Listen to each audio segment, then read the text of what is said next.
আমার নবী ইসলাম নিয়ে এসেছেন। কি নিয়ে এসেছেন? ইসলাম নিয়ে এসেছেন। আমরা নবীর জবানে জবান মিলিয়ে আমাদের পূর্বপুরুষেরা একে একে কলেমা পড়েছে।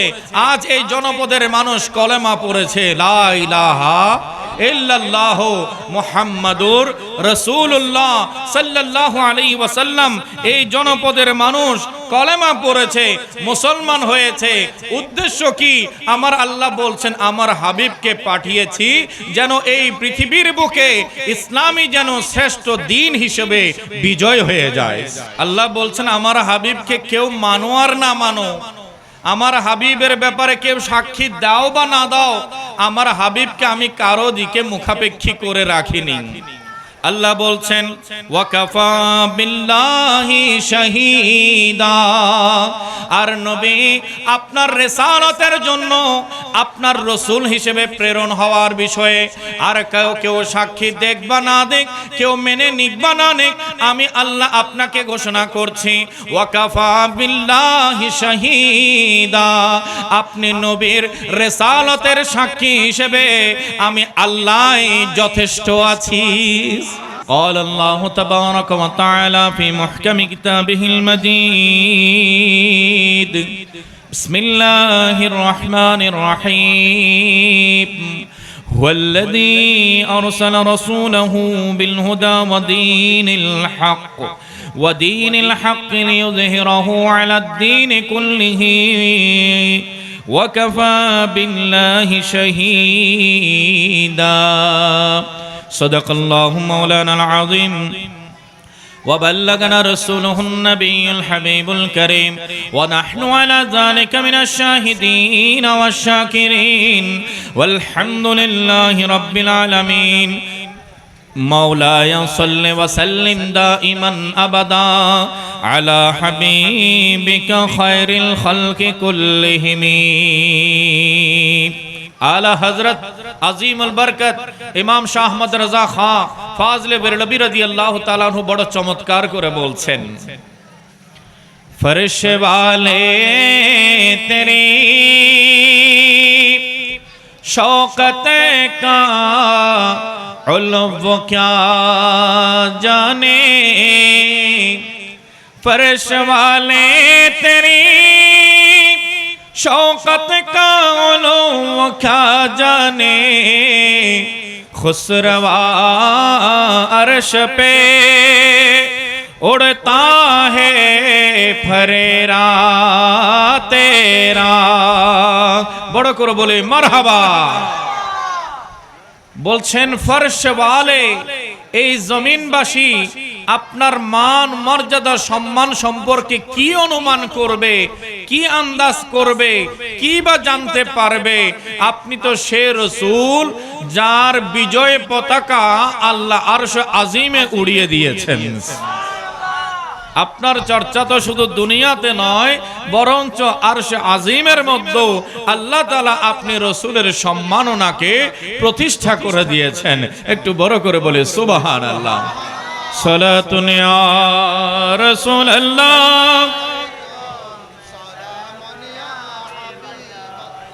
चैन आता है मेरे दिल को तमाम नाम लेते ही तुम्हारा या नबी सलातुन या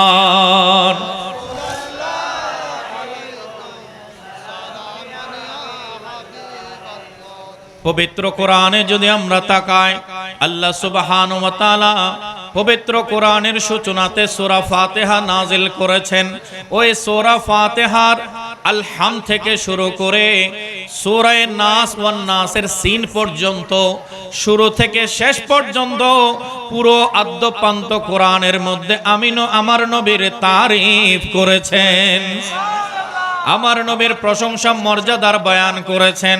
আল্লাহ বলছেন হাবিব আপনাকে কাউকে দিয়ে গার্ড দিতে হবে না, আপনাকে পাহারা দেওয়ার জন্য এক্সট্রা মানুষের দরকার নাই। আমি আল্লাহ আপনি রাসূলকে জানিয়ে দিচ্ছে সূরা মায়দার 67 নম্বর আয়াতে পাক আল্লাহ বলছেন ওয়াল্লাহু ইয়াসিমুকা মিনান নাস, আমি আল্লাহ আপনাকে মানুষ থেকে নিরাপদ করে রাখবো। আমার পেয়ারা রসুলের শান, রসুলের ইজ্জত ও আজমতের পাহারা দিচ্ছেন কে? রব্বুল আলামিন বলছেন, হাবিব আপনাকে আমি আমার রহমতে বেষ্টন করে আছি। মানুষ থেকে আপনাকে সুরক্ষাদাতা, রক্ষাকারী আমি আল্লাহ আছি। এখানে আর কারো সাহায্যের দিকে আপনাকে আমি মুখাপেক্ষী বানাই নাই। একটু বড় করে বলুন সুবহানাল্লাহ। এরপরে আল্লাহ সুবহানাহু ওয়া তাআলা বলছেন সূরাতুত তুরের 48 নম্বর আয়াতে, আল্লাহ বলছেন ফা ইন্নাকা বিআয়ুনিনা, আয় মাহবুব আপনি তো সব সময় আমার রহমতের নজরের সামনে আছেন। আমার রাসূল কার নজরের সামনে? একটু কথা বলেন, কার নজরের সামনে? আল্লাহর নজরের সামনে। আল্লাহর রহমতের নজর আমার নবী মুস্তাফার দিকে তাক করে আছে।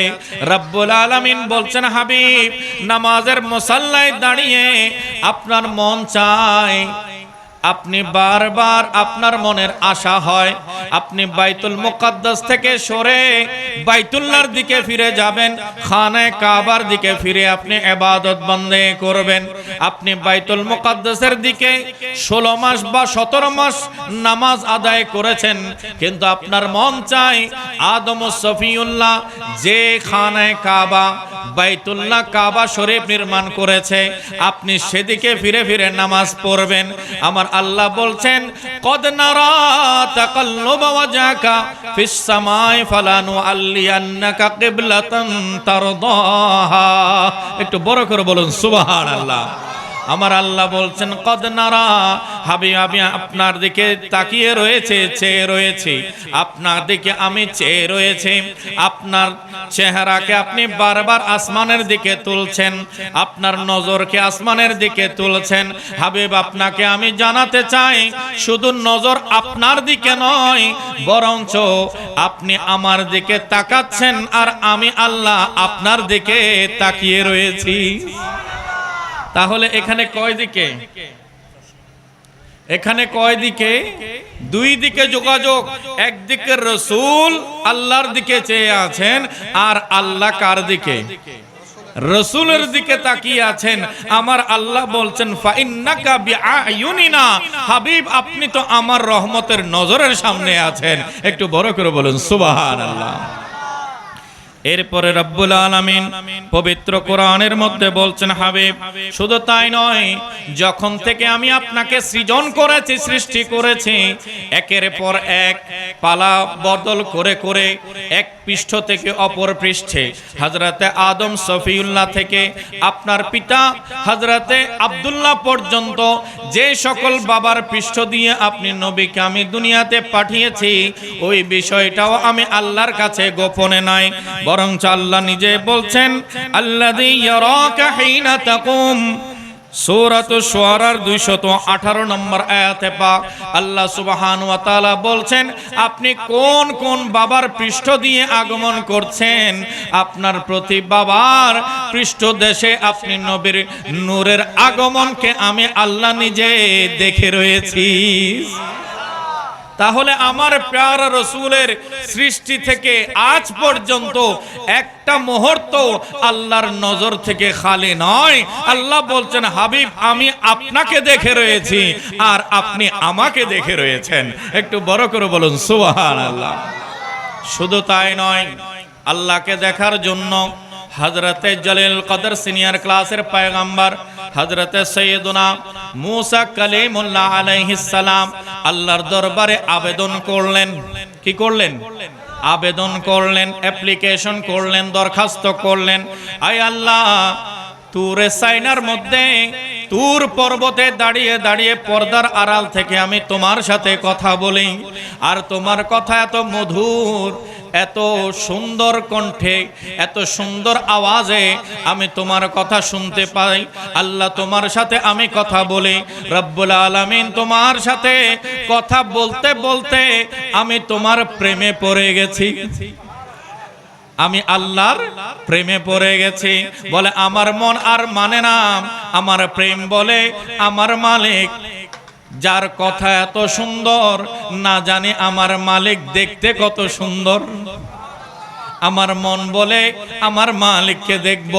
রব্বের দরবারে হযরতে মুসা কালিমুল্লাহ হাত তুলে দিলেন, রব্বি আরিনি, আয় আল্লাহ তুমি আমাকে দেখা দাও, আয় আল্লাহ তুমি আমাকে দেখা দাও। আমার আল্লাহ বলেন লান তারানি, হে মুসা তুমি আমাকে কখনো দেখবে না।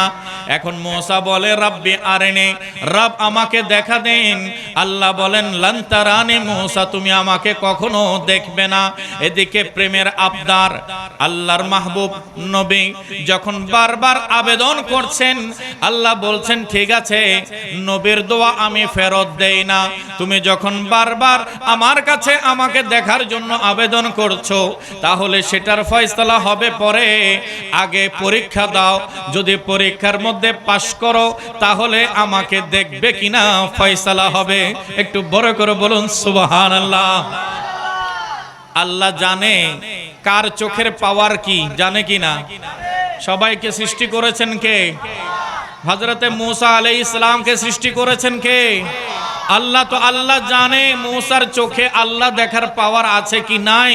আল্লাহ আগেই বলে দিলেন লান তারানি, মুসা তুমি আমাকে কখনো দেখতে পারবে না। তারপরও প্রেমের আবদার বারবার যখন করেছে, আল্লাহ বলেছে ঠিক আছে মুসা তুমি আবার পরীক্ষায় আসো, যদি পরীক্ষায় পাশ করতে পারো আমি তাজাল্লি দেব, আমি ঝলক দেব, আমার নূরের ফোকাস দেব।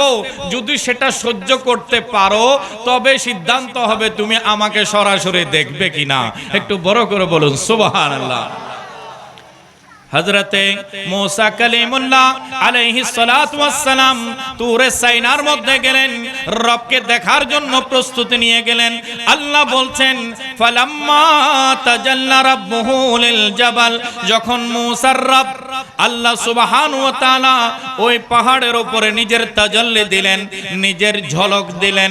ওয়া খাররা মুসা সাইকা, আর মুসা আলাইহিস সালাম ওই ঝলক সহ্য করতে পারেন নাই, বেহুশ হয়ে নিচে পড়ে গেলেন। বেহুশ হয়ে নিচে পড়ে গেলেন। আল্লাহর ওই নূরের ঝলক তিনি সহ্য করতে পারেন নাই। তাহলে আল্লাহ যা বলেছেন হক বলেছেন, মুসা তুমি আমাকে কখনো দেখতে পারবে না। কিন্তু আমার প্যারা রাসূল সাল্লাল্লাহু আলাইহি ওয়াসাল্লামের ব্যাপারে আল্লাহ বলছেন ফা ইন্নাকা বিআয়ুনিনা, মাহবুব আপনি তো আমার নজরের সামনে আছেন। আবার প্যারা রাসূল সাল্লাল্লাহু আলাইহি ওয়াসাল্লামকে বাস্তবে দেখা দেওয়ার জন্য আমার আল্লাহ রজবুল মুরাজ্জব শরীফের 26তম তারিখে, কয় তারিখে? 26তম তারিখ 27তম রজনী, লাইলাতুল মেরাজের রজনীতে রব্বুল আলামিন হেরাম শরীফ থেকে মসজিদে আকসা থেকে আসমানি জগৎ, প্রথম দ্বিতীয় তৃতীয় চতুর্থ পঞ্চম ষষ্ঠ সপ্তম আসমান, এরপরে কুরসি, এরপরে আরশ, এরপরে সিদরাতুল মুনতাহা, জিবরিল পেছনে রয়ে গেছে, আমার নূরানী নবী আগে চলে গেছে। নবী মুস্তাফা রবের সাথে দেখা করেছেন। আমার আল্লাহ ফাআওহা ইলা আবদিহি মা আওহা, আমার হাবিবকে যা যা ওহী করার ছিল আল্লাহ ওহী করে দিয়েছেন। এবং বলছেন যখন আমার হাবিব আমার সাথে দিদার করেছে, আমাকে যখন দেখেছিল, তখন নবীর চোখের আদব কেমন ছিল আল্লাহ নিজে কোরআনে বয়ান করছেন, মা যাগাল বাসারু ওয়া মা তাগা। আমার হাবিব যখন আমাকে দেখছিলেন তখন তার চোখের পলকও পড়ে নাই, আমার দিক থেকে তার নজরও সরে নাই। এদিকে মুসা আলাইহিস সালাম বেহুশ হয়ে গেছে। মুসা আলাইহিস সালাম কি বেহুশ হয়ে গেছে, আর আমার নবী পলক ফেলা ছাড়া আল্লাহ দেখে রয়েছেন। তোরে পরে কাহা রব নে, বড় করে বলে মারহাবা। তোরে পরে কাহা রব নে লন্তরানি মুসা, তোরে पर कहाँ रब ने लंतरानी मूसा, लेकिन मेरे आका को, बड़ो को बोले मरहबा, लेकिन मेरे आका को रब ने अर्श पर बुलाया है, लेकिन मेरे आका को रब ने अर्श पर बुलाया है जिसका कोई सानी नहीं वो नबी हमारा है वो नबी जिसका कोई सानी नहीं वो नबी সবাই একসাথে বলি वो नबी मुस्तफ़ा की अज़मत का मुस्तफ़ा की अज़मत का हद है ना किनारा है हद है ना किनारा है तोरे पर कहाँ रब ने तोरे पर कहाँ रब ने लंतरानी मूसा তুর পর্বতে আল্লাহ मूसाকে বললেন আয় मूसा তুমি আমাকে কখনো দেখবে না लेकिन मेरे आका को কিন্তু আমার নবী মুস্তাফাকে আল্লাহ দেখার দেওয়ার জন্য কোথায় নিয়ে গেলেন लेकिन मेरे आका को रब ने अर्श पर बुलाया है लेकिन मेरे आका को रब ने अर्श पर बुलाया है जिसका कोई सानी नहीं वो नबी যার কোনো দ্বিতীয় নাই তিনি আমাদের নবী जिसका कोई सानी नहीं वो नबी मुस्तफ़ा की अज़मत का मुस्तफ़ा की अज़मत का हद है ना किनारा है আমার নবী মুস্তাফার ইজ্জত মর্যাদার কোনো সীমা যেখানে বান্দার সীমা শেষ হয়ে যায় জিবরিল আমিন ফেরেশতার শেষ সীমা সিদরাতুল মুনতাহা শেষ হয়ে গেছে কিন্তু আমার নবী আরো সামনে অগ্রসর হয়ে গেছে তাহলে জিবরিলও শেষ হয়ে যায় বান্দার সীমা শেষ হয়ে যায় সৃষ্টির সীমা শেষ হয়ে যায় নবীর ইজ্জত মর্যাদার কোনো সীমা নাই সালাতুন ইয়া রাসূলুল্লাহ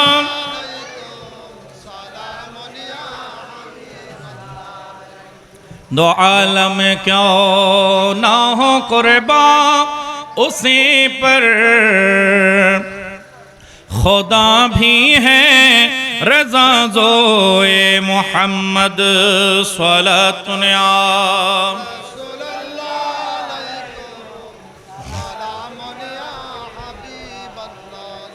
তাহলে আল্লাহ আমার নবীকে দেখেন আর নবী আল্লাহকে দেখেন সম্পর্ক কি একদিকে রাসূল আল্লাহর দিকে চেয়ে রয়েছেন আর অপর দিকে আল্লাহর রাসূলের দিকে একটু বড় করে বলে সুবহানাল্লাহ আমার নবী মুস্তাফার চোখের পাওয়ার কেমন নবী মুস্তাফার চোখ মুবারকের পাওয়ার কেমন রাসূল আরবি সাল্লাল্লাহু আলাইহি ওয়াসাল্লামের হাদিসে পাক শুনুন হযরত সাইয়েদনা আবু হুরায়রা রাদিয়াল্লাহু তাআলা আনহু থেকে হাদিস বর্ণিত মাজমাউজ জাওয়ায়েদের মধ্যে ইমাম হাইসামি বয়ান করছেন দ্বিতীয় খণ্ডের 92 নম্বর হাদিসে পাক বলছেন হাদিসের সমস্ত বর্ণনাকারী হচ্ছে সিকা নির্ভরযোগ্য এখানে সন্দেহ করার কোনো সুযোগ নাই বলছেন ক্বালা রাসূলুল্লাহ প্রত্যেকে বলে সাল্লাল্লাহু আলাইহি ওয়াসাল্লামা ইন্নী লা আনজুরু মিন ওয়ারাই কামা আনজুরু মিন বাইনি ইয়াদাইয়া সাওয়ু সুফুফাকুম ওয়া আহসিনু রুকুআকুম ওয়া সুজুদাকুম একটু বড় করে বলুন সুবহানাল্লাহ আমার প্যারা রাসূল সাল্লাল্লাহু আলাইহি ওয়াসাল্লাম বলছেন হে আমার উম্মতেরা শুনো শুনো আমি নামাজের মুসল্লায় আছি আর তোমরা পেছনে মুক্তাদের কাতারে ইমাম কোথায় থাকে ইমাম কোথায় থাকে সামনে ইমাম কোথায় থাকে সামনে আর মুক্তাদি পেছনে আমার রাসূল বলছেন হে আমার উম্মতেরা হে আমার সাহাবীরা আমি সামনে দাঁড়িয়েছি তোমরা পেছনে দাঁড়িয়েছো এটা মনে করিও না আমি তোমাদেরকে দেখছি না তোমরা এটা মনে করিও না আমি শুধু সামনের দিকে দেখছি, নয় নয়, আমার প্যারা রাসূল বলছেন আমি সামনে সামনে তোমাদেরকে যেভাবে দেখি পেছন থেকেও হুবহু দেখতে পাই। শুধু তাই নয়, আমার প্যারা রাসূল বলছেন আমি তোমাদের শুধু নামাজের রুকু সাজদা নয়, বরঞ্চ খুশু আকুম ওয়া খুদু আকুম, তোমাদের কার মনের তাকওয়া কেমন অবস্থায় আছে, কার মন নামাজের সাথে আছে আর কার মন নামাজের বাহিরে চলে গেছে, কে নামাজের মধ্যে আছো, কার মনের জগৎ নামাজের বাহিরে, আমি প্যারা রাসূল সামনের মুসাল্লা থেকে তোমাদের সবার কলবের দিকেও নজর করে আছি। তাহলে এই নবীর সাথে কারো তুলনা হবে? এই কলবে কোন ক্যামেরা দিয়ে দেখা যাবে? আল্ট্রাসোনোগ্রাফি করা হয়, শরীরের কি রোগ আছে সেগুলো নির্ণয় করার জন্য ডাক্তাররা উন্নতি সাধন করেছেন বিজ্ঞানের আবিষ্কারের মাধ্যমে, কিন্তু আজ পর্যন্ত কার মনের অবস্থা কি এটা আগে থেকে বলার কোনো মেশিন আছে, কোনো যন্ত্র কি আছে? না। বলছে যেখানে কারো নজর যেতে পারে না, যেখানে কোনো ক্যামেরা যেতে পারে না, কোনো ডিভাইস যেতে পারে না, কার মনের আকাঙ্ক্ষা কি, উদ্দেশ্য কি সেটা আবিষ্কার করা যায় না, কিন্তু আমার প্যারা রাসূল বলছেন যেখানে কারো নজর যায় না সেখানেও আমি রাসূলের নজর পৌঁছে গেছে। তাই তোমরা নামাজ পড়ার সময় সুন্দর করে রুকু করবে, সুন্দর করে সাজদা করবে, মন লাগিয়ে একাগ্র চিত্তে ইখলাসের সাথে নামাজে দাঁড়াবে, কারণ এই ইখলাস যদি না থাকে ওই রুকু সাজদা ইবাদত আল্লাহর দরবারে কবুল হবে না। তাহলে আমার প্যারা রাসূলের নজর কেমন?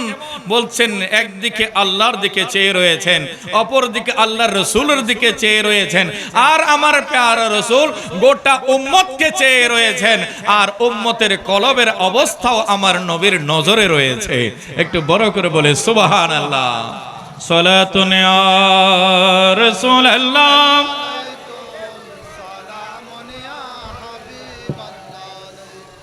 ঈদ মিলাদুন নবী, ঈদে মিলাদুন নবী, নবীর আগমনে, নবীর শুভ জন্মে খুশি হওয়া। এই শব্দের অর্থ হচ্ছে নবীর আগমনে কি হওয়া? খুশি হওয়া। তো নবীর আগমনের বয়ান শুধুই আমরা করছি সেটা নয়, বরং কোরআন সাক্ষী দিচ্ছে আমার নবীর আগমনের বয়ান আল্লাহ যুগে যুগে আমাদের মাঝে করে যাচ্ছেন। কোরআন কার কালাম? কোরআন কার কালাম? আল্লাহর কালাম। রব্বুল আলামিন ইরশাদ করছেন বিসমিল্লাহির রহমানির রহিম ওয়াল্লাযী আরসালা রাসূলাহু বিল হুদা ওয়া দীনিল হক। রব্বুল আলামিন ইরশাদ করছেন বান্দারা শুনো, ওয়াল্লাযী তিনি হচ্ছেন ওই মহান আল্লাহ, আরসালা রাসূলাহু যিনি তার প্রিয় রাসূলকে প্রেরণ করেছেন, পাঠিয়েছেন, বিল হুদা হেদায়েত সহকারে, ওয়া দীনিল হক এবং সত্য দ্বীন সহকারে। যে রাসূলকে তিনি হেদায়েত এবং দ্বীনে হক সত্য দ্বীন সহকারে পাঠিয়েছেন, নবীকে পাঠানোর, নবীকে প্রেরণের, নবীর ভেলাদতে আল্লাহর ইচ্ছা কি? বলে আল্লাহর ইচ্ছা হচ্ছে লিউযহিরাহু আলাদ দীনি কুল্লিহি, যে আমার হাবিবের মাধ্যমে আল্লাহর দ্বীনকে আল্লাহ সমস্ত দ্বীনের উপরে বিজয়ী করে তুলবেন। আমার নবী ইসলাম নিয়ে এসেছেন। কি নিয়ে এসেছেন? ইসলাম নিয়ে এসেছেন। আমরা নবীর জবানে জবান মিলিয়ে আমাদের পূর্বপুরুষেরা একে একে কলেমা পড়েছে। আজ এই জনপদের মানুষ কলেমা পড়েছে লা ইলাহা ইল্লাল্লাহ মুহাম্মাদুর রাসূলুল্লাহ সাল্লাল্লাহু আলাইহি ওয়াসাল্লাম। এই জনপদের মানুষ কলেমা পড়েছে, মুসলমান হয়েছে। উদ্দেশ্য কি? আমার আল্লাহ বলছেন আমার হাবিবকে পাঠিয়েছি যেন এই পৃথিবীর বুকে ইসলামই যেন শ্রেষ্ঠ দ্বীন হিসেবে বিজয় হয়ে যায়। আর আল্লাহ বলছেন আমার হাবিবকে কেউ মানো আর না মানো, আমার হাবিবের ব্যাপারে কেউ সাক্ষী দাও বা না দাও, আমার হাবিবকে আমি কারো দিকে মুখাপেক্ষী করে রাখিনি। আল্লাহ বলছেন ওয়াকাফা বিল্লাহি শাহীদা, আর নবী আপনার রিসালাতের জন্য আপনার রাসূল হিসেবে প্রেরণ হওয়ার বিষয়ে আর কেউ সাক্ষী দেখ বা না দেখ, কেউ মেনে নিক বা না নিক, আমি আল্লাহ আপনাকে ঘোষণা করছি ওয়াকাফা বিল্লাহি শাহীদা, আপনি নবীর রিসালাতের সাক্ষী হিসেবে আমি আল্লাহই যথেষ্ট আছি। তাহলে দেখুন কোরআন কত সুন্দর তাৎপর্য আমাদের সামনে তুলে ধরছে। কোরআনের গুরুত্ব দেখুন। যখন আল্লাহর কথা আসে, কার কথা? যখন আল্লাহর ব্যাপার আসে তখন আল্লাহ বলেন হাবিব আপনি বয়ান করুন, কুল হুয়াল্লাহু আহাদ, কুল হুয়াল্লাহু আহাদ। হাবিব আপনি বয়ান করুন, আপনি জানিয়ে দিন আল্লাহ একক, আল্লাহ একক। যখন আল্লাহর বিষয়ে আসে বলে হাবিব আপনি বলে দিন, আর যখন নবীর বিষয়ে আসে তখন স্বয়ং আল্লাহ নিজেই বলে দেন। তাহলে আল্লাহর কথা বলান নবীর মাধ্যমে, আর নবীর কথা বলেন স্বয়ং নিজেই। একটু বড় করে বলেন সুবহানাল্লাহ। এখানেই তো বোঝা যায় আল্লাহর কালামের সাথে কোনো বাক্য, কোনো কথাকে দাঁড় করানো যাবে? কোরআনের সামনে কাউকে কি সমানে সমানে দাঁড় করানো যাবে? যাবে না। কোরআন ওহিয়ে খোদা, এই কোরআনে আল্লাহ সুবহানাহু ওয়া তাআলা নিজেই আমার মাহবুবের শান বয়ান করেছেন। আল্লাহ বলছেন ওয়াল্লাযী আরসালা রাসূলাহু, তিনি তার প্রিয় রাসূলকে প্রেরণ করেছেন, পাঠিয়েছেন। রাসূলকে কে পাঠিয়েছেন? আল্লাহ পাঠিয়েছেন। একটু খেয়াল করেন, সবার মনোযোগ চাই।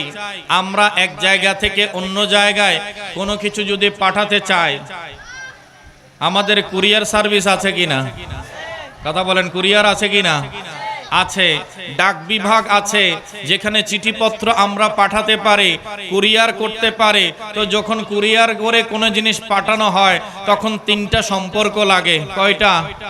তিনটা। একটা হচ্ছে আপনার বক্সে কিংবা চিঠির খামের মধ্যে একটা পত্র লিখে ওখানে একটা চিঠি রাখতে হবে। তারপর এটার উপরে দুইটা ঠিকানা লিখতে হবে। কয়টা? দুইটা ঠিকানা। কে পাঠাচ্ছে? প্রেরককে। কে পাঠাচ্ছে? প্রেরককে। প্রেরকের ঠিকানা লিখবে। আবার এটা কে রিসিভ করবে? ঢাকায় যাবে, কুমিল্লায় যাবে, চাঁদপুরে যাবে, বরিশালে যাবে, ব্রাহ্মণবাড়িয়াতে যাবে, নোয়াখালীতে যাবে, যেখানে জিনিসটা যাবে ওখান থেকে রিসিভ করার মানুষ লাগবে কিনা? কথা বলেন, লাগবে কিনা? এখন আমি পাঠাচ্ছি, ওখানে কে রিসিভ করবে? এটা যদি না লেখি ওই জিনিসটা কি যাবে? না। কেন? বলছে এটা গেলে তো হবে না, ওখান থেকে নেয়ার মানুষ তো লাগবে, ওখান থেকে রিসিভ করার মানুষ তো লাগবে। বলছে এখানে পাশাপাশি লিখতে হবে প্রাপকের ঠিকানা। কিসের ঠিকানা? প্রাপকের ঠিকানা। তাহলে সম্পর্ক হলো তিনটা। একটা হচ্ছে জিনিস যেটা পাঠানো হচ্ছে, সেটা চিঠি হোক বা অন্য কোনো মালপত্র হোক, আর উপরে লিখতে হচ্ছে কে পাঠাচ্ছে, প্রেরক। আবার লিখতে হচ্ছে কে রিসিভ করবে, প্রাপক। তাহলে সম্পর্ক কয়টা? কথা বলেন, কয়টা? তিনটা। আল্লাহ তাআলা বলছেন বান্দারা শোনো শোনো, আমি আমার রাসূলকে পাঠিয়েছি। একটু বড় করে বলুন সুবহানাল্লাহ। তাহলে প্রেরক কে? পাঠিয়েছেন কে? আল্লাহ। সেন্ডার আল্লাহ পাঠিয়েছেন, প্রেরক হয়েছেন। কাকে পাঠিয়েছেন? রাসূলকে। কাকে পাঠিয়েছেন? রাসূলকে। রাসূল হচ্ছেন প্রেরিত। রাসূল হচ্ছেন কি? প্রেরিত। আর রাসূলকে ওয়েলকাম জানাবে কারা? রাসূলকে বরণ করবে কারা? রাসূলকে গ্রহণ করবে কারা? রাসূলকে রিসিভ করবে কারা? আমার আল্লাহ বলছেন ইন্না আরসালনাকা কাফাতাল লিন্নাস, আমি গোটা মানব জাতির জন্য আপনি নবীকে যথেষ্ট রাসূল হিসেবে প্রেরণ করেছি। তাহলে আমার রাসূল আগমন করেছেন, আর রাসূলকে বরণ করে নেবে উম্মতে মুহাম্মাদি। একটু বড় করে বলেন সুবহানাল্লাহ। এখনো সম্পর্ক কয়টি? পাঠিয়েছেন কে? কাকে পাঠিয়েছেন? রাসূলকে। কার কাছে?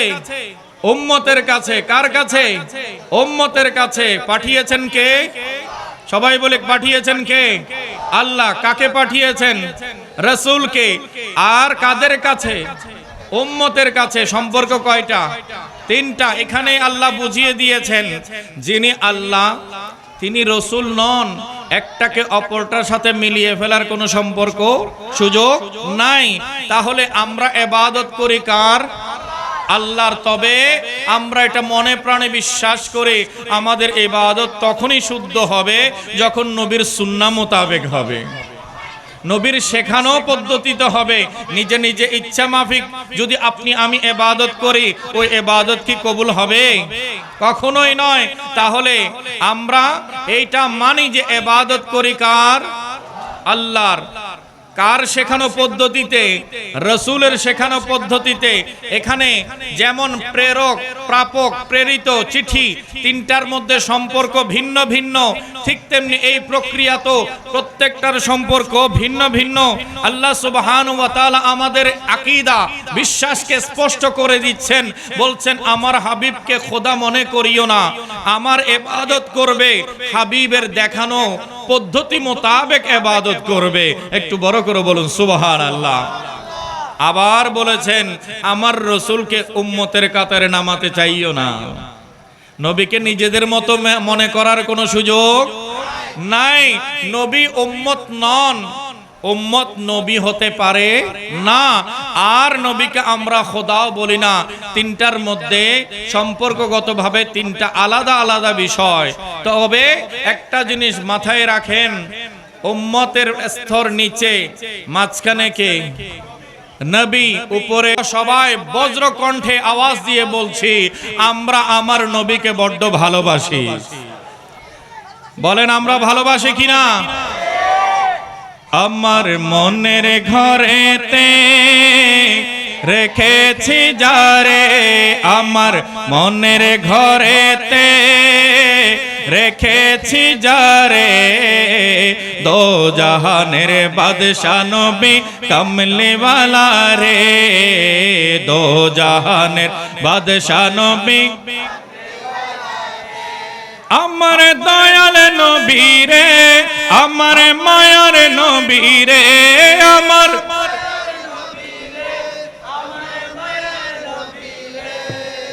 দো জাহানের বাদশা নবী হে, দো জাহানের বাদশা নবী। সবাই একসাথে, আমার মনের ঘরেতে রেখেছি যারে, আমার মনের রেখেছি যারে, দো জাহানের বাদশা নবী রে, দো জাহানের বাদশা নবী। মোরা যদি ডানাওয়ালা পাখি হতাম, ওই মদিনা দেখার লাগি উড়ে যেতাম। মোরা যদি ওই মদিনা দেখার লাগি হৃদয় জুড়ে দেখতাম আমি, হৃদয় জুড়ে দেখতাম আমি নয়ন ভরে, দো জাহানের পেছনে বাইরে মোহাম্মতের আওয়াজে, দো জাহানের কামলিওয়ালা রে, আমার মনের ঘরেতে, আমার মনের ঘরেতে রেখেছি যারে, দো জাহানের বাদশা নবী কামলিওয়ালা রে, দো জাহানের বাদশা নবী আমার দয়াল নবী রে, আমার মায়ার নবী রে, আমার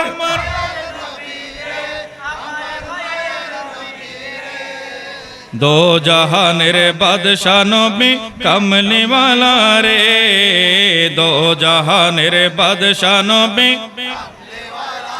सलातुन या रसूल अल्लाह।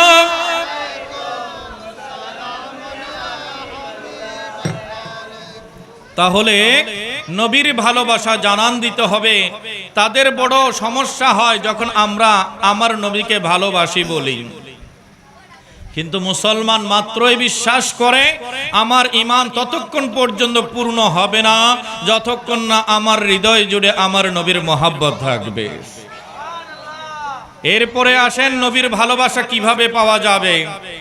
নবীর ভালোবাসা কিভাবে পাওয়া যাবে, কিভাবে মঞ্জুর হবে, এটার জন্য ওসিলা আছে কিনা? সে ওসিলা কি? আমার রাসূল বলছেন আমার আহলে বায়ত, আমার আওলাদদেরকে ভালোবাসো, তোমাদেরকে আমি রাসূল ভালোবাসা শুরু করে দেব। আওলাদ রাসূলের ভালোবাসা দরকার আছে কিনা? প্যারা রাসূল সাল্লাল্লাহু আলাইহি ওয়াসাল্লাম ইরশাদ করছেন, ইমাম হাকিম আল মুস্তাদরাকের মধ্যে হাদিস বয়ান করছেন 5359 নম্বর হাদিসে পাক বলছেন, খায়রুকুম খায়রুকুম লি আহলি মিন বাদি, উম্মত তোমাদের মাঝে সবচাইতে সেরা মানুষ হবে তারা। কেমন মানুষ? সেরা মানুষ, শ্রেষ্ঠ মানুষ, সবচেয়ে উত্তম ভালো মানুষ হবে তারা সমাজের মধ্যে যারা আমি বিদায় নেয়ার পরে, আমি মাজারে যাওয়ার পরে আমার আওলাদদেরকে বেশি বেশি মহব্বত করবে। তা আমরা সেরা মানুষ হওয়ার জন্য চাই কিনা? অনেকে সেরা কণ্ঠ হওয়ার জন্য, সেরা গায়ক হওয়ার জন্য, সেরা খেলোয়াড় হওয়ার জন্য, সেরা গোলকিপার হওয়ার জন্য প্রতিযোগিতা করে। আমরা প্রতিযোগিতা করব সেরা নবী প্রেমিক হওয়ার জন্য। কি হওয়ার জন্য? সেরা নবী প্রেমিক। কারা কারা হতে চায়? নারায়ে তাকবীর, নারায়ে রিসালাত, নারায়ে গাউসিয়া, শাহনশাহে শ্রীকোট, আহলে সুন্নাত ওয়াল জামাত, ঈদ মিলাদুন নবী। রব্বুল আলামিন আমাদের এই ভালোবাসা কবুল করুক, আমিন। তাহলে সেরা নবী প্রেমিক হওয়ার সূত্র কি, ফর্মুলা কি? আমার নবী বলেছেন আমার আহলে বায়তের প্রেমিক হয়ে যাও, আমার আহলে বায়তের ভালোবাসার মানুষ হয়ে যাও, আমি রাসূল তোমাদেরকে নিজের ভালোবাসার মানুষ বানিয়ে নেব। তো এই সুযোগটা গ্রহণ করা দরকার আছে কিনা? বলে এত মহব্বত, এত প্রেমের কথা কেন বলেন? আমরা বলি এই প্রেমের কথা আমার রাসূল সাল্লাল্লাহু আলাইহি ওয়াসাল্লাম আমল কবুল হওয়ার জন্য শর্ত করে দিয়েছেন। একটু বড় করে বলুন সুবহানাল্লাহ। হাদিসে পাক শুনুন, ইমাম হাইসামি তার মাজমাউজ জাওয়ায়েদের মধ্যে, ইমাম তাবরানী তার আল মুআজ্জাম আল আওসাতের মধ্যে 2230 নম্বর হাদিসে পাক আল্লাহর হাবিব সাল্লাল্লাহু আলাইহি ওয়াসাল্লামার প্রিয় দৌহিত্র নাতি হযরত ইমাম হাসান আল মুজতাবা ইবনে আলী বিন আবি তালিব রাদিয়াল্লাহু তাআলা আনহুম বয়ান করছেন, আলজিমু মাওয়াদ্দাতানা আহলাল বাইত। সাথে সাথে বলছেন, হে দুনিয়ার মানুষেরা, হে নবীর সাহাবীরা, শোনো শোনো, তোমরা আমরা আহলে বায়তের মহব্বতকে লাজেম করে নাও, আবশ্যক করে নাও। তোমরা আমাদের ভালোবাসাকে আবশ্যক করে নাও, লাজেম করে নাও। কেন বলছে? ফাইন্নাহু মাল্লাকি আল্লাহ আযজা ওয়া জাল্লা ওয়া হুয়া ইউআদ্দুনা দাখালাল জান্নাহ বিশাফাআতিনা। একটু বড় করে বলি সুবহানাল্লাহ। বলছেন যারা আল্লাহর সাথে মিলিত হবে, আল্লাহর সাথে দেখা করবে, এমত অবস্থায় তাদের অন্তরে আহলে বায়তের মহব্বত আছে। কার মহব্বত? আহলে বায়তের মহব্বত আছে। তখন ইমামে হাসান রাদিয়াল্লাহু তাআলা আনহু বলছেন, দাখালাল জান্নাতা বিশাফাআতিনা। সে কিয়ামতের ময়দানে যাদের অন্তরে আমরা আহলে বায়তের মহব্বত থাকবে, তারা আহলে বায়তের সুপারিশ শাফাতের মাধ্যমে জান্নাতি হয়ে যাবে। তো জান্নাতি হওয়ার জন্য আহলে বায়তের মহব্বত জরুরি আছে কিনা? আছে। এরপরে বলছেন, ওয়াল্লাযী নাফসি বিয়াদিহি লা ইয়ানফাউ আবদান আমালুহু ইল্লা বিমারিফাতি হাক্কিনা। হযরত ইমামে হাসান রাদিয়াল্লাহু তাআলা আনহু বলছেন, আল্লাহর কসম করে বলছি। কার কসম করে?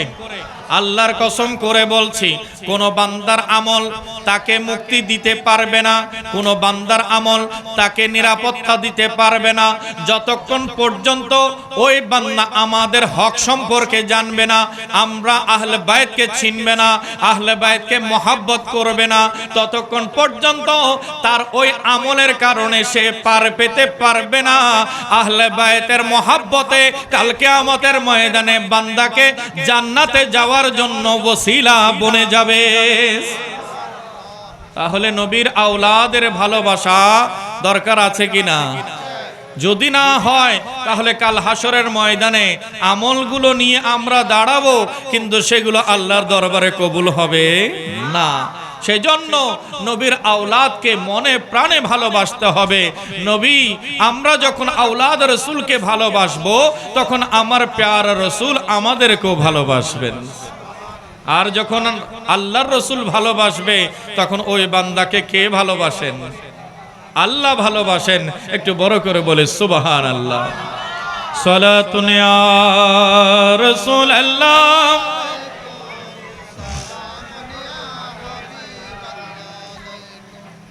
এরপরে দেখা যায় আহলে বায়তের ভালোবাসার ব্যাপারে আমার প্যারা রাসূল একেবারে স্পষ্ট করে বলছেন। ইমাম হাকিম 4716 নম্বর হাদিসে পাক, এবং হাদিসটি একেবারে সহিহ সনদে বর্ণিত। বললেন আল্লাহর প্যারা মাহবুব, আহিব্বুল্লাহ লিমা ইয়াগযুকুম বিহি মিন নিআমিহি ওয়া আহিব্বুনি লিহুব্বিল্লাহ ওয়া আহিব্বু আহলা বাইতি লিহুব্বি। একটু বড় করে বলি সুবহানাল্লাহ। আমার প্যারা রাসূল সাল্লাল্লাহু আলাইহি ওয়াসাল্লাম বললেন, হে আমার উম্মতেরা শোনো শোনো, আল্লাহ যেহেতু তোমাদেরকে অনেক নিয়ামত দিয়েছেন, অনেক নিয়ামত দিয়েছেন, তাই আল্লাহ এতগুলো নিয়ামত দিয়ে আল্লাহ তোমাদের কাছে দাবি রাখেন তোমরা আল্লাহকে ভালোবাসবে। কাকে ভালোবাসবে? আল্লাহকে ভালোবাসবে। এখন আল্লাহর হাবিব বলছেন, যদি তোমরা আল্লাহর ভালোবাসা পেতে চাও তাহলে আগে আমি নবীকে ভালোবাসো। ওয়াহিব্বুনি আহিব্বুনি, আমি রাসূলকে ভালোবাসো, লিহুব্বিল্লাহ, আল্লাহর ভালোবাসার জন্য, ওয়া আহিব্বা আহলে বাইতি, আর আমার আহলে বাইতকে মহব্বত করো আমি রাসূলের মহব্বত পাওয়ার জন্য। একটু বড় করে বলি সুবহানাল্লাহ। তাহলে কেউ যদি আল্লাহর ভালোবাসা প্রমাণ করতে চায় তার জন্য আগে রাসূলকে ভালোবাসা শর্ত, আর রাসূলের ভালোবাসা প্রমাণ করতে চাইলে তাকে আগে আহলে বায়তকে ভালোবাসা শর্ত হয়ে যাবে। একটু বড় করে বলুন সুবহানাল্লাহ। আলে রাসূল গাউসে জামান সৈয়দ মোহাম্মদ তৈয়ব শাহ রাদিয়াল্লাহু তাআলা আনহু আমাদেরকে নবীর ভালোবাসা কিভাবে করতে হয় সেটা একেবারে বাস্তবে হাতে কলমে দেখিয়ে দিয়েছেন। আজ গাউসিয়া কমিটি বাংলাদেশ আজকের মিলাদুন নবী এবং আহলে বাইতের জিকিরের আয়োজন করেছে। তারা কেনই বা করবে না? কারণ এই নিয়ামত তো তারা আওলাদ রাসূলের কদম যুগল থেকে নুরানি হাত থেকে লাভ করেছে। একটু বড় করে বলুন সুবহানাল্লাহ।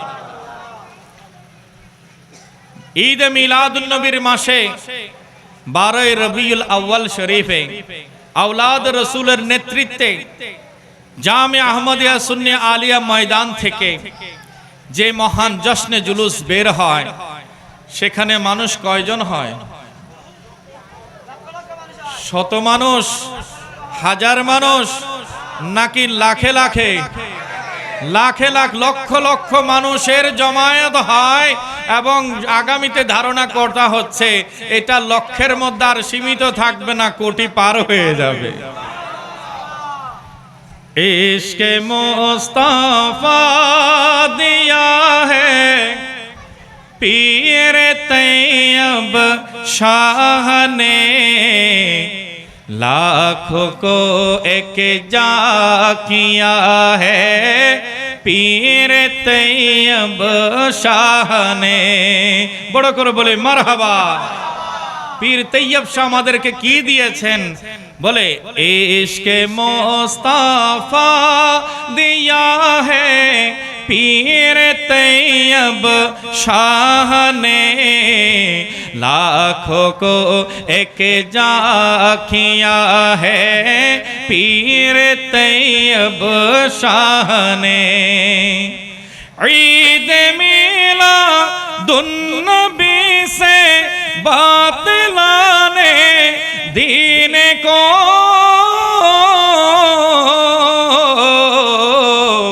खाक में दफना दिया है पीर तैयब शाह ने लाखों को एक जा किया है पीर तैयब शाह ने।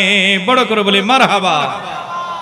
বলছে ঈদে মিলাদুন নবীর জশ্নে জুলুসের মাধ্যমে সারা বছর ব্যাপী অনেকেই সমালোচনা করে, মিলাদুন নবী বেদাত বলে, মিলাদুন নবীর বিরোধিতা করে, এমন অনেক মানুষ আছে কিনা? আছে। তারা সারা বছর বিরোধিতা করতে থাকে।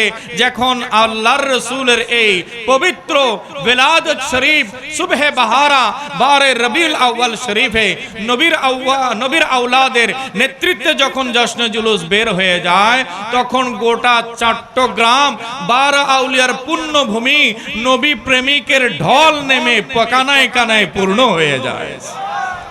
তাদের এতদিনের পরিশ্রম সব দাফন হয়ে যায়।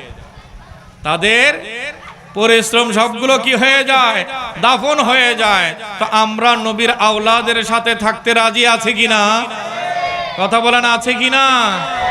যে ব্যক্তি নবী পেতে চায় তাকে অবশ্যই নবী প্রেমের এই বাজারে বিক্রি হতে হবে। ये क्या है? पीर सैयद साबिर शाह मुद्दाजिल्लुल आली इरशाद करें, ये प्रेम का बाजार है। এটা কিসের বাজার বলেন না? এটা কিসের বাজার? প্রেমের বাজার। বাজারে বেচা কিনা আছে কিনা? লেনদেন হয়। বাজারে কি হয়? বেচা কিনা হয়। তো প্রেম বাজারও বেচা কিনা আছে। বলে কেমন বেচা কিনা? আমার ভাইয়েরা বলছেন, হুজুর সে কোন পর্যায়ের, কোন স্তরের, কোন মতাদর্শের, কোন ধর্মের, কোনো কিছু যায় আসে না। যখন আল্লাহর বান্দা, যখন আল্লাহর সৃষ্টি তার খেদমতের জন্য গাউসিয়া কমিটি ছুটে চলে গেছে। গাউসিয়া কমিটি কোভিড-19 যে খেদমত করেছে, এটা কি জাতি ভুলতে পারবে? বিএমডিপুর আগুন লেগেছে, গাউসিয়া কমিটির খেদমত কেউ কি ভুলতে পারবে?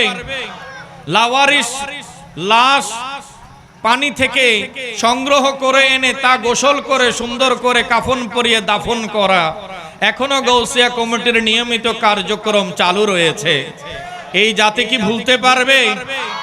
অক্সিজেন সেবার দরকার, রমজানের ইফতারির দরকার, সাহারির প্রয়োজন, বিবাহ শাদীতে সহযোগিতা দরকার, সামাজিক উন্নয়নমূলক কর্মকাণ্ড দরকার। এখনো পর্যন্ত 24 ঘন্টা গৌসে পাকের সৈনিকেরা বিনিদ্র কাটায়। শুধু একটাই তাদের আশা, আমার মুর্শিদ যেন আমার উপরে রাজি হয়ে যায়। আমার মুর্শিদ যেন আমার উপরে রাজি হয়ে যায়। আওলাদের রাসূল যদি রাজি হয়ে যায়, নবী মুস্তাফা রাজি হয়ে যাবে। আর নবী মুস্তাফা রাজি হয়ে গেলে স্বয়ং আল্লাহ রাজি হয়ে যাবে। আল্লাহু আকবার, ইয়া রাসূলুল্লাহ।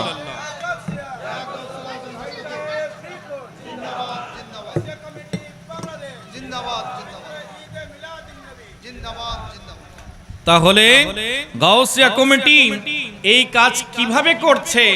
বলছে আজ যেখানে যায়, যখন গাউসিয়া কমিটির পরিহিত সে কোটটা গায়ে থাকে, উত্তরণী যখন থাকে, বেচ যখন থাকে, তখন মানুষ যাদেরকে সেবা দিয়েছি তারা যেখানে দেখা হয় আগে সালাম দিয়ে বরণ করে নেয়। তো মানুষ সালাম কাকে দেয়? যাকে মোহাব্বত করে, যাকে ভালোবাসে। আমার রাসূল বলেছেন, আফসুস সালাম বাইনাকুম, তোমরা যদি একে অপরের মধ্যে ভালোবাসা বাড়াতে চাও, বেশি বেশি সালাম প্রচার করো। একটু বড় করে বলুন সুবহানাল্লাহ। তোমার আমার ভাইয়েরা চোখের নেত্র দিয়ে পানি ঝরায়, বলে আমার তো কোনো দাম ছিল না, এই সমাজে কত লোক আছে, হাজার মানুষ আছে, এই রাস্তা দিয়ে আসা যাওয়া করে, মানুষ তো কাউকে এত আদব দিয়ে বরণ করে নেয় না, এত সুন্দরভাবে কথা বলে না, আজকে আমার এই যোগ্যতা আমাকে এত সম্মাননা কেন দিচ্ছে? তখন সে অকপটে বলে ওঠে, জব তক বিকে না থে কোই পুছতা না থা, जब तक बिके न थे कोई पूछता न था, मुस्तफा ने खरीद कर मुझे अनमोल कर दिया। যতক্ষণ পর্যন্ত প্রেম বাজারে বিক্রি হয়নি, আমি কে জানার কারো আগ্রহ ছিল? আমি কে এটা জানার কারো ইচ্ছা ছিল না? কিন্তু যখনই আওলাদ রাসূল শাহেনশাহ শ্রীকোটের মাধ্যমে আমার নবী মুস্তাফা আমাদেরকে কবুল করে নিয়েছেন, তখনই আমাদের এই দুনিয়া বড় অতুলনীয় সম্মানের জায়গা হয়ে গেছে। একটু বড় করে বলুন সুবহানাল্লাহ। তাহলে প্রেম বাজারে বেচা কিনা আছে কিনা? তাহলে বলছিলাম, আজ গাউসিয়া কমিটির ভাইরা এত সম্মানিত, এত ইজ্জত পাচ্ছেন কেন? বলে ওনারা যেদিকে যায় সেদিকে সম্মানিত হচ্ছেন, কারণ শাহেনশাহ শ্রীকোটের প্রেম বাজারে তারা বিক্রি হয়ে গেছেন, আলে রসুল খরিদ্দার হয়ে গেছেন, তাদেরকে খরিদ করে নিয়েছেন, কবুল করে নিয়েছেন, আমার নবী মুস্তাফার সাথে মিলিয়ে দিয়েছেন। फना तो इतना हो जाओ मैं तेरे ज़ात आली में, फना तो इतना हो जाओ मैं तेरे ज़ात आली में, जो मुझको देख ले उसको तेरा दीदार हो जाए। तो बड़ो करे बोले सुबहानाल्लाह। আমাদেরকে শাহেনশাহ শ্রীকোট কি তালিম দিয়েছেন, কি শিক্ষা দিয়েছেন, কি ফর্মুলা দিয়েছেন? বলে আগাগোড়া নবী প্রেমের রোগী হয়ে নবীর জাতের, নবীর চরিত্র মাধুর্যে ফানা হয়ে যাও। ফানা তো ইতনা हो जाओ मैं तेरे ज़ात आली में, या रसूल अल्लाह, या हबीब अल्लाह, আপনার জাতে বা বারাকাতে, আপনার চরিত্র মাধুর্যে আমি এমন ভাবে ফানা হয়ে যাব, এমন ভাবে বিলীন হয়ে যাব, আমার চলাফেরা, কথাবার্তা, উঠা বসা, চাল চলন, ইবাদত বন্দেগী, আমার 24 আওয়ার 24 ঘন্টা এমন ভাবে আমি আপনার সুন্নাহ মোতাবেক কাটাবো, যখন দূর থেকে কেউ আমার উপরে নজর দেবে, আমাকে দেখার সাথে সাথে আপনি নবীকে দেখতে পাবেন। আমাকে দেখার সাথে সাথে বলবে, দেখো দেখো আপাদ মস্তক আশিকের রসুলকে দেখা যাচ্ছে। আমাকে দেখার সাথে সাথে বলবে, দেখো তৈয়ব শাহ রহমাতুল্লাহি আলাইহির মুরিদ একেবারে সুন্নাত মোতাবেক জীবন গড়ে নিচ্ছে। একটু বড় করে বলুন সুবহানাল্লাহ। আমাদের বড় পুঁজি কি? আমার নবী মিলে গেছে, আর কি দরকার আছে? मिल गए मुस्तफा और क्या चाहिए, मिल गए और क्या चाहिए, फज़ले रब्बुल उला और क्या, दामने मुस्तफा जिसके हाथों में है, बड़ो करो बोले मरहबा, दामने मुस्तफा जिसके हाथों में है, उसको रोज़े जज़ा और क्या चाहिए, मिल गए मुस्तफा और क्या चाहिए, सबाई बोले मिल गए और क्या चाहिए फजल रब्बुल औला और क्या चाहिए বড় করে বলি সুবহানাল্লাহ। তো কোন বান্দার জীবনে যখন নবী মুস্তাফা মিলে যাবে, নবীর দামান মিলে যাবে, তার আর কোন নিয়ামতের অপেক্ষা করতে হবে না, কারণ যার জন্য নবী হয়ে যাবে তার জন্য স্বয়ং মাওলা হয়ে যাবে। মাল্লাহুল মাওলা ফালাহুল কুল, যার জন্য মাওলা হয়ে যায় গোটা জগতের নিয়ামত তার কদমে হাজির হয়ে যায়। রব্বুল আলামিন আমাদেরকে যে মহান সিলসিলা দান করেছেন, শাহেনশাহ বাগদাদ সৈয়দনা শেখ মুহিউদ্দিন আব্দুল কাদের জিলানীর কাদেরিয়া সিলসিলা, একটু বড় করে বলুন সুবহানাল্লাহ। আমরা তো হাজারো বার শুকরিয়ার সাজদা করো শুকর আদায় শেষ করতে পারবো না। রসুল হিসেবে দিয়েছেন রসুল আজম, আল্লাহ আমাদেরকে নবী হিসেবে দিয়েছেন রসুলে আজম, আর মাযহাবের ইমামদের মধ্যে দিয়েছেন ইমামে আজম, মাযহাবের ইমামদের মধ্যে দিয়েছেন ইমামে আজম, আর বেলায়েতের এই মারিফতের পথে দিয়েছেন গৌসে আজম। তাহলে আমরা কোথায় আছি এখনো তো নিজেকেও চিনতে পারিনি, আমাদেরকে আল্লাহ যে কত বড় দামি বানিয়ে দিয়েছেন।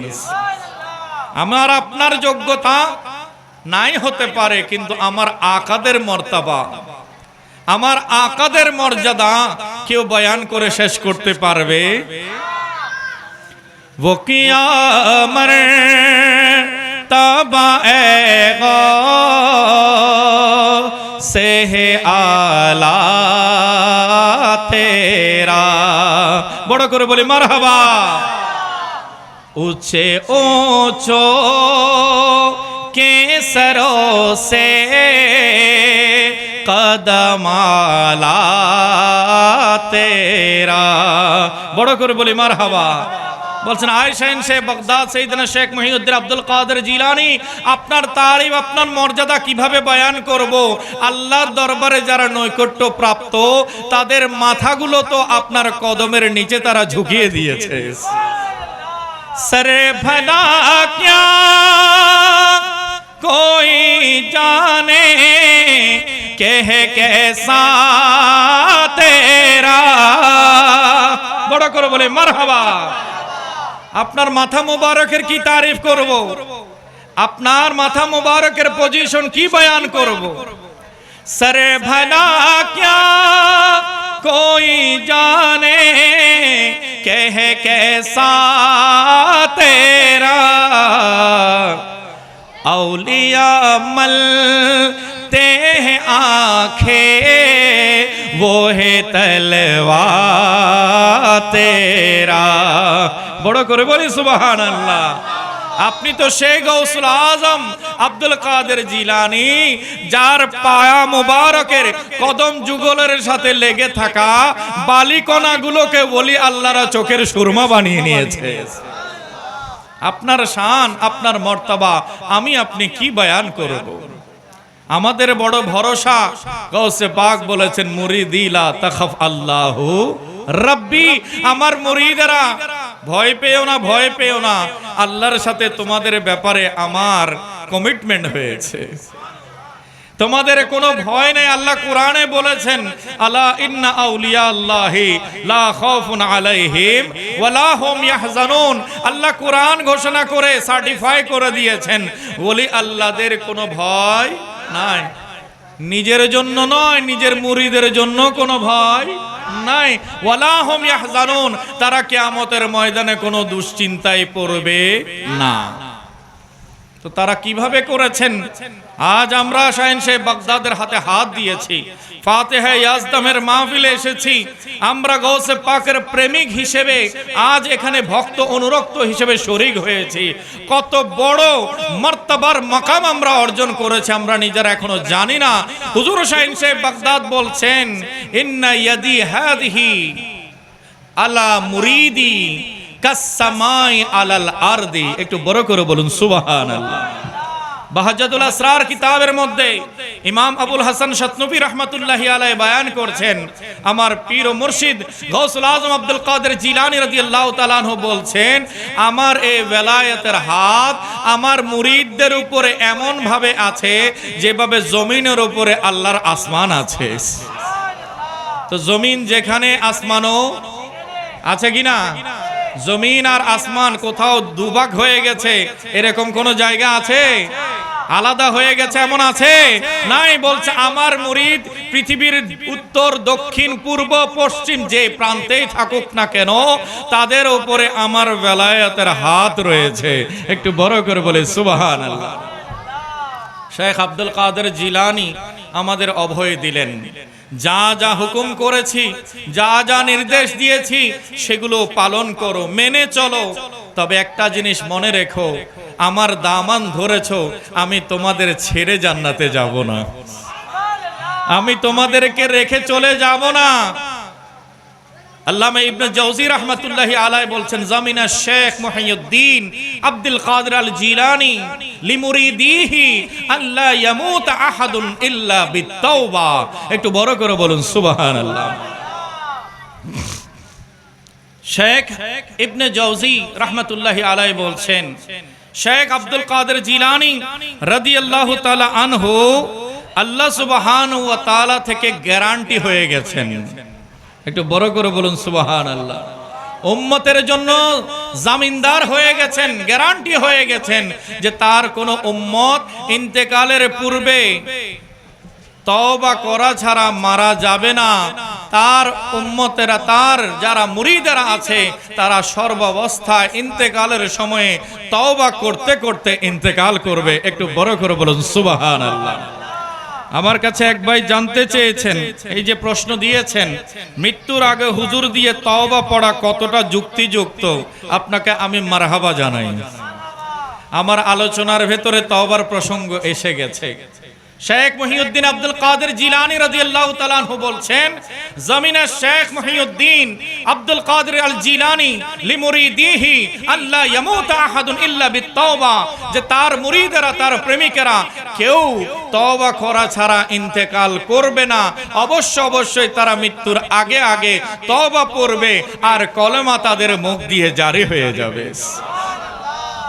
আমার মুর্শিদে করিম গাউসুল জামান তৈয়ব শাহ রাদিয়াল্লাহু তাআলা আনহু, শাহিন শাহ শ্রীকোট সৈয়দ আহমদ শাহ শ্রীকোটি রাদিয়াল্লাহু তাআলা আনহু, ওনাদের জীবনে পড়লে, ওনাদের মুরিদদের জীবনে পড়লে একটা জিনিস আমরা স্পষ্ট হয়ে যায়। সবাই বলে মৃত্যুর আগে সরে যাও, সরে যাও। আমার হুজুর কেবলা আল্লাহর রাসূলকে নিয়ে তো শিব এনেছেন। সরে যাও, সরে যাও, জায়গা করে দাও। আমার পীর ও মুর্শিদ তৈয়ব শাহ রাহমাতুল্লাহি আলাইহি আমার নবী মুস্তাফাকে নিয়ে আমাকে দেখতে এসেছেন, সরে যাও। দেখা যায় ওই বান্দা বড় আওয়াজে কলেমা শরীফ পড়তে আছে, নবী মুস্তাফার উপরে দুরূদ পড়তে আছে। একটু বড় করে বলুন সুবহানাল্লাহ। কোন বান্দা যদি শেষ মুহূর্তে নবীর দুরূদ পড়তে পড়তে মারা যেতে পারে, তার মতো খুশকিসমত আর কারো হতে পারে? আমাদের ইচ্ছা আছে, কথা বলেন আছে? চোখটা বন্ধ করব নবী বলতে বলতে। কবরে যখন শোয়াইয়ে দেওয়া হবে, মুনকার নাকির আসবে, সওয়াল ও জবাব নেওয়ার জন্য প্রশ্ন করবে, মার রাব্বুকা ওয়া মা দীনুকা ওয়া মা কুনতা তাকুলু ফি হাদার রাজুল ওয়া মান নাবিয়ুকা বলে যখন জিজ্ঞাসা করবে, আমি চোখ খুলবো আর চোখের সামনে আমার নবী থাকবে। मैं सो जाऊं या मुस्तफा कहते कहते। আশা আছে আমি শুয়ে যাব শেষবারের মতো, কিন্তু আমার জবানে ইয়া মুস্তাফা লেগে থাকবে। আশা আছে? একটু প্রাণ খুলে मैं सो जाऊं या मुस्तफा कहते कहते, खोले आँख सल्ले अला कहते कहते, मैं सो जाऊं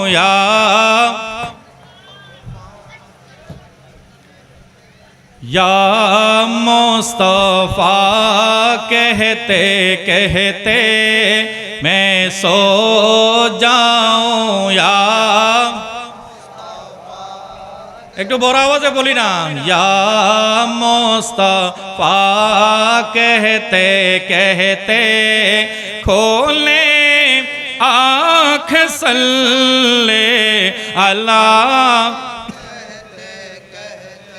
हबीब खुदा का नजारा करूं मैं नजारा करूं मैं दिलों जाने उने पर दिलों जाने उने पर निसारा करो मैं निसारा करो मैं सो जाऊं मुस्तफा कहते कहते खोले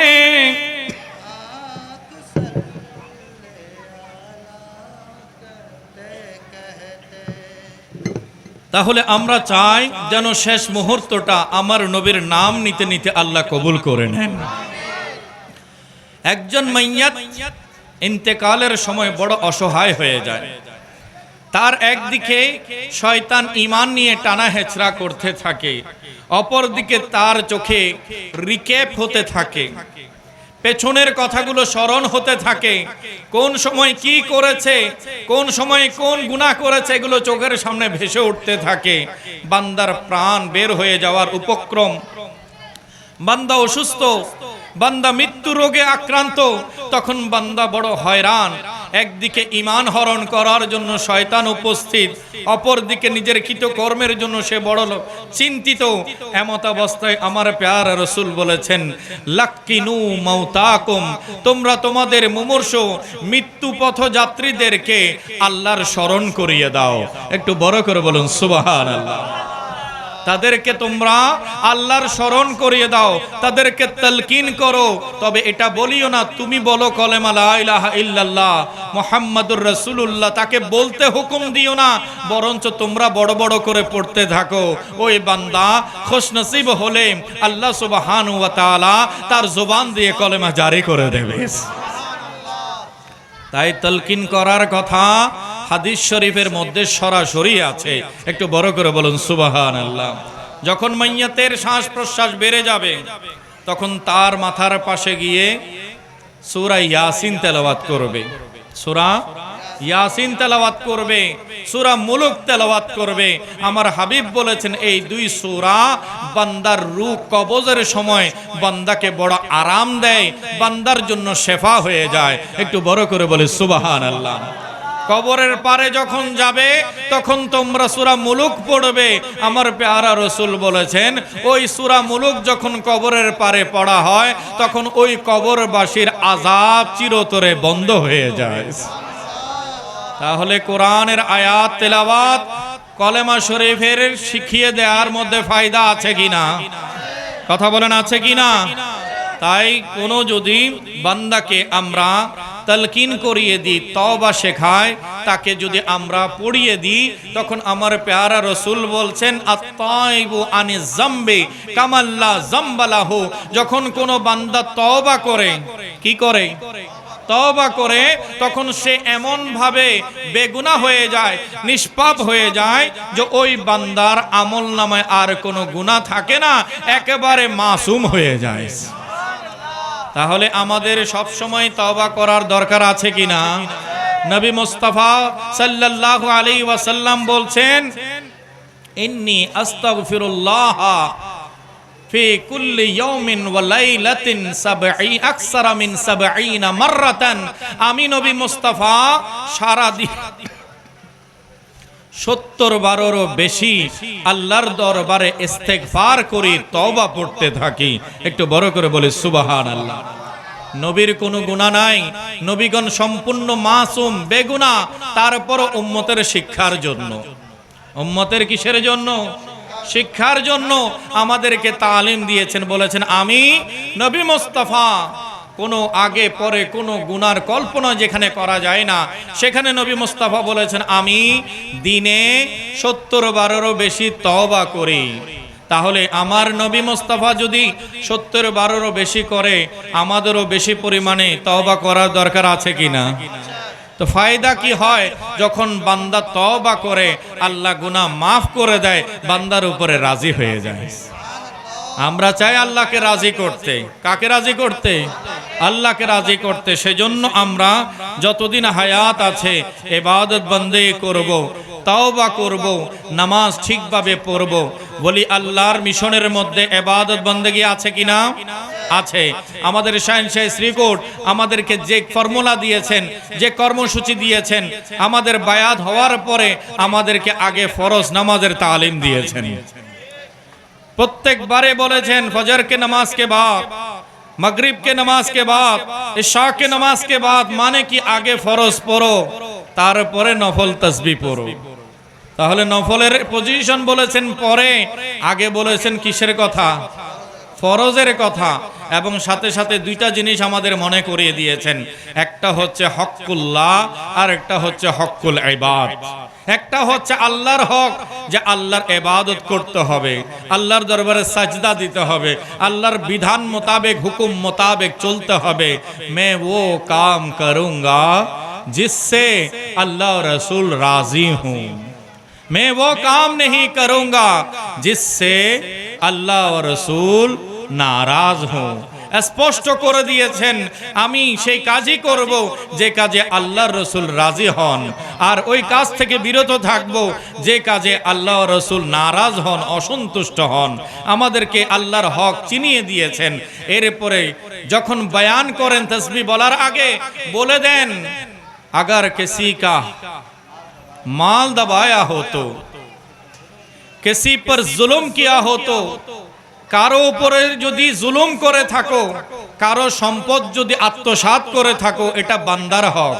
কার হক? বান্দার হক। যতক্ষণ পর্যন্ত বান্দা ক্ষমা করবে না, আল্লাহ ওই বান্দাকে ক্ষমা করেন না। তাহলে রব্বুল আলামিনের মাহবুব আউলিয়া কেরাম আমাদেরকে শিখিয়ে দিয়েছেন। কি শিখালেন? আমাদেরকে শিখিয়ে দিয়ে আল্লাহর হক আদায় করবে, সাথে সাথে আল্লাহর বান্দাদের হক আদায় করবে। তোমার পেটে যদি হারামের লোকমা থাকে, গায়ে যদি হারামের পোশাক থাকে, শরীর যদি হারাম দিয়ে তৈরি হয়, শরহ সুন্নাহর হাদিসে পাক আমার নবী মুস্তাফা ইরশাদ করেছেন লা ইয়াদখুলুল জান্নাতা জাসাদুন গুযিয়া বিল হারাম, যে শরীরটা হারামের লোকমা থেকে বড় হয়েছে, ওই শরীর জান্নাতে প্রবেশ করতে পারবে না। তো বলি আল্লাহর সোহবতে বান্দা কেন যায়? বলে কোরআন হাদিস শেখার জন্য যায়। আল্লাহর হক আদায় করতে হবে, বান্দার হকও আদায় করতে হবে।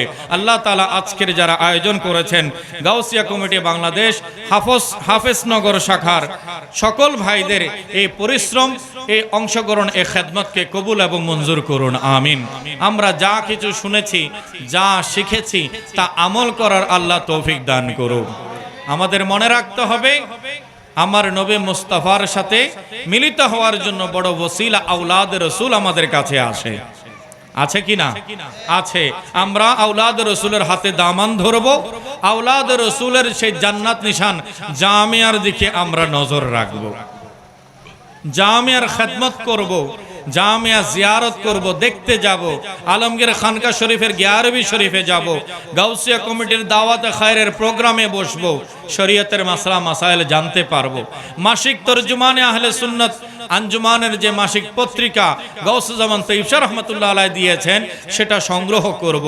আঞ্জুমান প্রকাশনা থেকে বই পুস্তক বের হয়েছে, সেগুলো লেখাপড়া করে করে আমাদের বিশেষ করে বোনরা যারা প্রজেক্টরের মাধ্যমে আমাকে শুনছেন, সেখানে ওজিফায়ে গাউসিয়া আছে, কোরআনের তাফসীর আছে, তারবিয়াতে নিসাব আছে, সন্তান লালন পালন করার পদ্ধতি সম্পর্কে বিভিন্ন গুরুত্বপূর্ণ বিষয়ে বই পুস্তক বের হয়েছে আঞ্জুমান থেকে।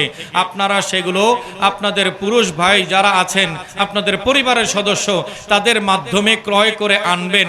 আপনারা পুরুষেরা যদি নিজেরা পড়তে না পারেন, অন্তত পরিবারের সবাই যেন কোরআন ও সুন্নাহর ইলম হাসিল করে শিক্ষিত হয়ে যেতে পারে, দিনদার হয়ে হয়ে যেতে পারে, আল্লাহর রসুল এবং আউলিয়া কেরামের প্রেমিক হতে পারে, সেজন্য অবদান রাখতে হবে। রাখবেন কিনা ইনশাআল্লাহ?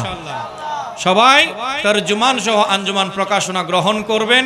গাউসিয়া কমিটি বাংলাদেশ হাফেজনগর শাখার সাথে যে কোনো কর্মসূচিতে আপনারা লাব্বাইক বলবেন, তাদের সাথে থাকবেন, তাদেরকে সহযোগিতা করবেন। মাহে রমজানের যাকাত ফিতরার সংগ্রহের সময়, মাহে কোরবানির জিলহজ শরীফে যখন আপনাদের আমাদের কাছে ওনারা চামড়ার জন্য আসেন, সেটা তো আমরা খেদমত করব।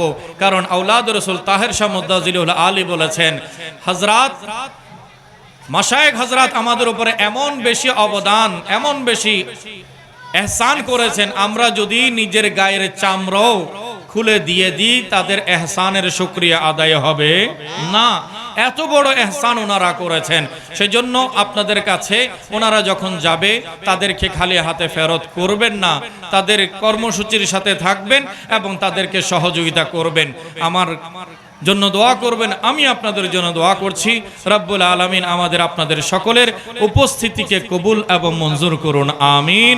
ওয়া আখিরু দাওয়ানা আনিল হামদুলিল্লাহি রাব্বিল আলামিন। আসসালামু আলাইকুম ওয়া রাহমাতুল্লাহি ওয়া বারাকাতুহু।